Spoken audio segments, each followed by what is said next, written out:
പെഡ്ഡി ബുച്ചി ബാബുസന സംവിധാനം ചെയ്ത സിനിമയാണ്. രാം ചരൺ കേന്ദ്ര കഥാപാത്രത്തെ അവതരിപ്പിച്ച സിനിമ. ജാൻവി കപൂർ, ശിവരാജ് കുമാർ എന്നിവർ അഭിനയിച്ച മൂവി.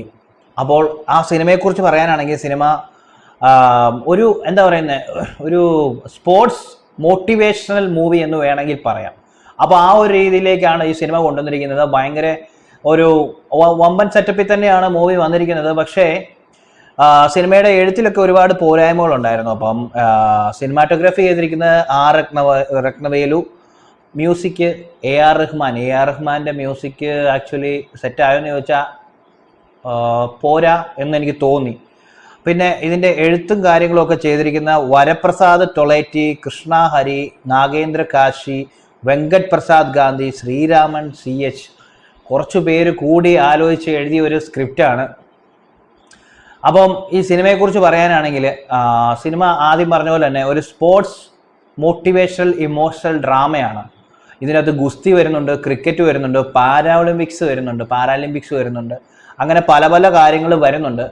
അപ്പം എന്തായാലും ഈ സിനിമയെക്കുറിച്ച് പറയാനാണെങ്കിൽ എനിക്ക് ഈ സിനിമ നമ്മൾ രാം ചരണിൻ്റെ ഒക്കെ ഒരു മൂവി കാണുമ്പോഴത്തേക്ക് നമുക്ക് എന്താ പറയുക, കുറച്ച് എക്സ്പെക്റ്റേഷൻസും കാര്യങ്ങളും ഉണ്ട്. കാരണം അവരത്രയും ഭയങ്കര കാര്യമായിട്ട്, അതായത് അത്രയും ഹെവി ഹാർഡ് വർക്കൊക്കെ ചെയ്തിരിക്കുന്ന ഒരു മൂവിയാണ്. എല്ലാ സിനിമയിലും ഹാർഡ് വർക്ക് ഉണ്ട്, പക്ഷേ എന്നിരുന്നാലും ഹെവി ആയിട്ട് അത്യാവശ്യം സെറ്റ് ചെയ്തിരിക്കുന്ന ഒരു സിനിമയാണ്. പക്ഷേ അങ്ങോട്ട് ഓക്കെ ആകുന്നില്ലാത്ത സീൻസൊക്കെ കുറേ ക്രിഞ്ച് സീൻസ്, നമ്മൾ ഈ ക്രിഞ്ച് എന്നൊക്കെ പറയത്തില്ലേ, ആ ഒരു അവസ്ഥ.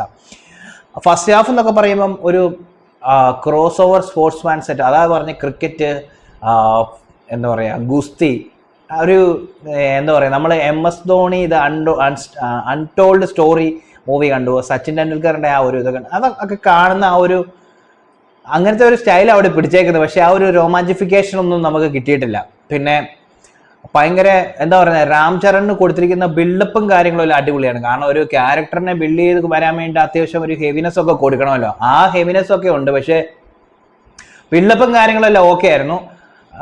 പിന്നീട് അങ്ങോട്ട് സെറ്റായില്ല. പിന്നെ പുള്ളിയുടെ ഓട്ടം, ഗുസ്തി, ക്രിക്കറ്റ് അങ്ങനെ ഒരു രീതിയാണ്. പിന്നെ നമ്മുടെ നാട്ടിലുള്ള സ്പോർട്സിനെ ഭയങ്കരമായ രീതിയിൽ അതിൻ്റെ ഒരു ദയനീയാവസ്ഥയും കാര്യങ്ങളൊക്കെയാണ് സിനിമയിൽ കാണിച്ചിരിക്കുന്നത്. അതായത് നമ്മുടെ നാട്ടിൽ നിന്നും താരങ്ങൾ ഉയർന്നു വരാത്തതിൻ്റെ ഒരു സാഹചര്യങ്ങളും അങ്ങനെയൊക്കെ കുറച്ച് കാര്യങ്ങളൊക്കെയാണ് പിടിച്ചു വച്ചിരിക്കുന്നത്. പിന്നീട് ഒരാൾ പാരാലിമ്പിക്സിലൊക്കെ പോകുന്ന അതൊക്കെ സിനിമയുടെ ടുവേഴ്സ് എൻഡ് അല്ലെങ്കിൽ സെക്കൻഡ് ഹാഫോടുകൂടി പാരാലിമ്പിക്സ് ആ ഒരു സെറ്റപ്പിലേക്കൊക്കെ പോകും. ഇവിടുന്ന് ആരും വളരാത്തതിൻ്റെ കാരണങ്ങളും ഒക്കെയാണ് കാണിക്കുന്നത്. പിന്നെ ഇതിനകത്ത് ഭയങ്കര ശോകം സാധനമൊക്കെ ഉണ്ട്. മറ്റേ ക്രിക്കറ്റ് കളിക്കുന്ന സീൻ എന്നൊക്കെ പറഞ്ഞു കഴിഞ്ഞാൽ വധിച്ചു വെച്ചേക്കുവാണ്. അതായത് ഒരു ക്രിക്കറ്റിൽ നമ്മൾ ക്രിക്കറ്റ് കാണുന്നവർക്കറിയാം, അതിൻ്റെ അകത്ത് എക്സ്ട്രാ ഷോട്ട്സ്, നമ്മൾ തിരിഞ്ഞും മറിഞ്ഞും അടിക്കുന്ന ഷോട്ടുകളൊക്കെ നമ്മളെ ക്രിക്കറ്റിൽ ഋഷഭ് പന്ത്, ദിൽഷാൻ്റെ ദിൽസ്കൂപ്പ്, മക്കെല്ലാം അങ്ങനെ കാണിച്ചിട്ടുണ്ട്. സ്വീപ്പ് ഷോട്ട്, പിന്നെ സൂര്യവംശിയുടെ ഈ IPL കണ്ടിട്ടുണ്ട് പലതരം ഷോട്ടുകൾ. ആ രീതിയിലുള്ള പലതരം ക്രിക്കറ്റ് ഷോട്ടുകൾ കണ്ടിട്ടുണ്ടെങ്കിലും ഇവിടെ വെറൈറ്റിക്ക് വേണ്ടിയിട്ട് ആവശ്യമില്ലാത്ത കുറേ ഷോട്ടുകളൊക്കെ കാണിച്ച് മാസാക്കാൻ നോക്കിയിട്ട് ഒരുമാതിരി ആസായ പരുവമാണ്. ഇതൊക്കെ ചിലപ്പം നമുക്ക് മലയാളികൾക്കാർക്കും പ്രശ്നം ഉണ്ടാകുന്നത്. പക്ഷേ അങ്ങ് തെലുങ്കന്മാർക്ക് അവിടെ സിനിമ കാണണമെങ്കിൽ അവർക്ക് ഇതും സാധനങ്ങളൊക്കെ വേണം. ചിലപ്പോൾ രാം ചരണിൻ്റെ ഫാൻസൊക്കെ സിനിമ കണ്ട, അല്ലെങ്കിൽ തെലുങ്കിൽ ഇങ്ങനെ ഒരു സിനിമയൊക്കെ കണ്ടതിന് ശേഷം അത് അത്രയ്ക്കും അവർക്ക് ഭീകരമായ ഒരു ഇഷ്ടമുള്ള ഒരു സെറ്റപ്പൊക്കെ ആയിരിക്കും. അപ്പം അങ്ങനെ കുറേ സാധനങ്ങളൊക്കെ ഉണ്ട്. അവരാധിച്ച് വെച്ചേക്കുവാണെന്ന് ചോദിച്ചാൽ അവരാധിച്ച് വെച്ചേക്കുവാണ്. പിന്നെ ജാൻവി കപൂർ ഉണ്ട്, ലവ് ട്രാക്കും കാര്യങ്ങളും എല്ലാം വരുന്നുണ്ട്. അവിടെ ഒരു കുറച്ച് പാട്ടും കാര്യങ്ങളൊക്കെ വരുന്നുണ്ട്. പാട്ട് തീരാത്ത എന്നാന്നൊക്കെ നമ്മൾ ചിന്തിച്ചു പോകും. ഭയങ്കര നമ്മളെ ഈ ആവശ്യമില്ലാതെ ലവ് ട്രാക്ക് കയറ്റി ചെയ്താണെന്നല്ല ഒരു സിനിമ, ഒരു സ്പോർട്സ് ഡ്രാമ. ശരിയാണ്, ലവ് ഒക്കെ വേണം. പക്ഷെ എന്നിരുന്നാലും നമ്മൾ കഥയിൽ നിന്നും മാറി ലവ് ഒക്കെ കയറ്റി കൊണ്ടുവരിക എന്ന് പറയുമ്പോഴത്തേക്കും ഒരു റൊമാൻസ് ഒക്കെ കയറ്റി കൊണ്ടുവരണമെങ്കിൽ അതിനനുസരിച്ച് ഒരു ഡെപ്ത് ഒക്കെ ഉള്ളൊരു സെറ്റപ്പ് ആയിരിക്കണം. പക്ഷെ ഇത് അറിയില്ല, അവിടെ ചിലപ്പോൾ സെറ്റപ്പ് ആവുമായിരിക്കും. പിന്നെ ശിവരാജ് കുമാറൊക്കെ വരുമ്പോഴത്തേക്കും നമുക്ക് ഈ പറയുന്നത് പോലെ എന്താ പറയുക, ആ ഗുസ്തി സീൻസ് എല്ലാം അടിപൊളിയാണ്. എനിക്ക് ഭയങ്കരമായിട്ട് ഇഷ്ടപ്പെട്ടു പോയി. രാം ചരണിനും ശിവരാജ് കുമാറും ഒക്കെയുള്ള ആ ഒരു ഗുസ്തിയുടെ സാധനങ്ങളെല്ലാം ചെയ്തിരിക്കുന്നത് എനിക്ക് ഭയങ്കരമായിട്ട് ഇഷ്ടപ്പെട്ടു. ബാക്കിയുള്ളവർക്ക് അഭിപ്രായത്തിനെല്ലാം ഡിഫറെൻ്റ് അഭിപ്രായങ്ങൾ കാണും. നമ്മൾ സുൽത്താനൊക്കെ നമ്മൾ കണ്ടിട്ടുള്ളതാണ്, ഡങ്കൽ എന്ന് പറയുന്ന സിനിമ കണ്ടിട്ടുള്ളതാണ് ഗുസ്തി റിലേറ്റഡ്.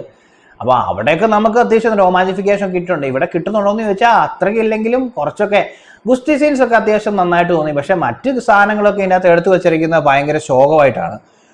ജാൻവി കപൂറൊക്കെ അത്യാവശ്യം ബോറായിട്ട് തന്നെയാണ് തോന്നിയിരിക്കുന്നത്. പിന്നെ പറയാനുള്ള അവസാനം ആകുമ്പോഴത്തേക്കും ഈ സിനിമ നമ്മൾ ഈ സാധാരണ കുറച്ച് സദ്വചനങ്ങൾ, മോട്ടിവേഷൻ, അതൊക്കെയാണ് ഇവിടെ കൊണ്ട വെച്ചിരിക്കുന്നത്.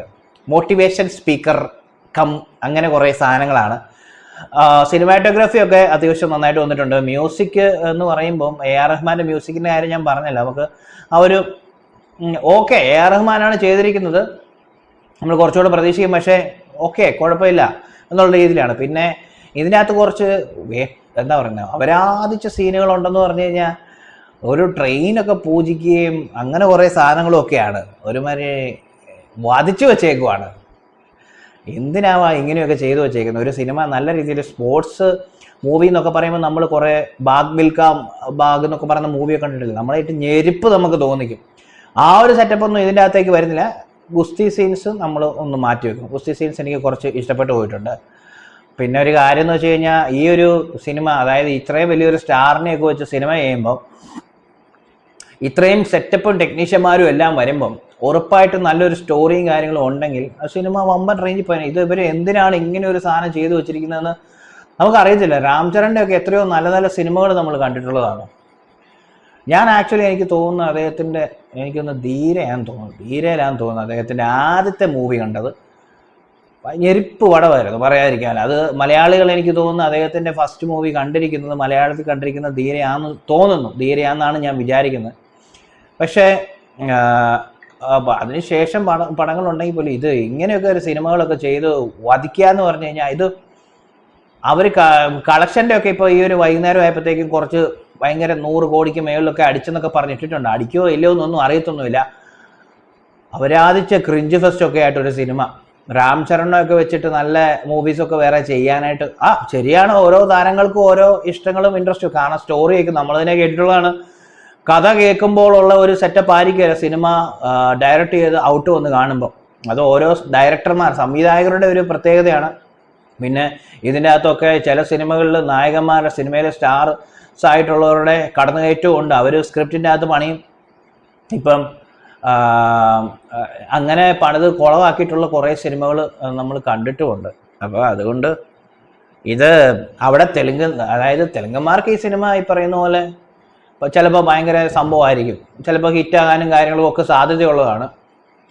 ഇവിടുത്തെ കാര്യം ഇവിടെ വാഷ് ഔട്ടായി പോകത്തുള്ളൂ, അധികം ഓടത്തില്ല. കാരണം ഇവിടെ ബ്ലാസ്റ്റൊക്കെ വന്ന് തകർത്ത് നിൽക്കുന്ന ഒരു സാഹചര്യമാണ്. അർജുൻ്റെ മൂവി നമുക്കറിയാം, ഇവിടെ ഭയങ്കര ഹിറ്റാണ്, അൺഎക്സ്പെക്റ്റഡ് ഹിറ്റായിരുന്നു. അങ്ങനെയുള്ളൊരു സാഹചര്യത്തിൽ ഇങ്ങനെ ഒരു പടമൊക്കെ വരുമ്പോൾ ഇത് അത്യാവശ്യം പുള്ളി അതിന് വർക്കൗട്ടൊക്കെ ചെയ്തിട്ടുണ്ട്. അതിൻ്റെ കാണാനുണ്ട്. ആ ഗുസ്തി സീൻസിലൊക്കെ അത്യാവശ്യം പുള്ളിയുടെ ആ ഒരു ഹെവിനെസ് ഒക്കെ നമുക്ക് ഫീൽ ചെയ്യും. ശിവരാജ് കുമാറും നന്നായിട്ട് അവരുടെ ആ ഒരു കോംബോയൊക്കെ അടിപൊളിയായിട്ട് വന്നിട്ടുണ്ട്. പക്ഷേ ടോട്ടലി നമ്മൾ നോക്കുമ്പം ആ ഒരു ഭാഗം കഴിഞ്ഞാൽ പിന്നെ ഒരു വധിച്ചു വെച്ചേക്കുവാണ്. വധിച്ച് അപരാധിച്ച് വെച്ചേക്കുവാന്ന് പറയാം. അത് തന്നെയാണ് ഒരു സിനിമയെക്കുറിച്ച് ഞാൻ ഇങ്ങനെ ഒരു സിനിമയെക്കുറിച്ച് അങ്ങനെ ഈ അപരാധം എന്ന് പറയുന്ന വാക്കൊന്നും ഞാൻ യൂസ് ചെയ്തിട്ടില്ല, പക്ഷെ അങ്ങനെ ആക്കി വെച്ചിട്ടുണ്ട്. കാരണം നമ്മൾ കുറച്ച് പ്രതീക്ഷിക്കുമല്ലോ. അപ്പോൾ എന്തായാലും കാണുക. രാംചരൺ ഫാൻസൊക്കെ പോയി കണ്ടിട്ട് അഭിപ്രായങ്ങൾ പറയാം. എൻ്റെ അഭിപ്രായം ആയിരിക്കുമല്ല വേറുള്ളവർക്ക്. ഒരു ആവറേജ് മൂവി എന്ന് എനിക്ക് പറയാൻ പറ്റുള്ളൂ, അത്രേ ഉള്ളൂ. ആവറേജിന് മുകളിലേക്ക് ഒരു സിനിമ എനിക്ക് പറയാൻ പറ്റില്ല. അതും ആ ഗുസ്തി സീൻസൊക്കെ ഉണ്ടായിരുന്നത് കൊണ്ടാണ്. പിന്നെ ഓക്കെ, പോയി കാണുക.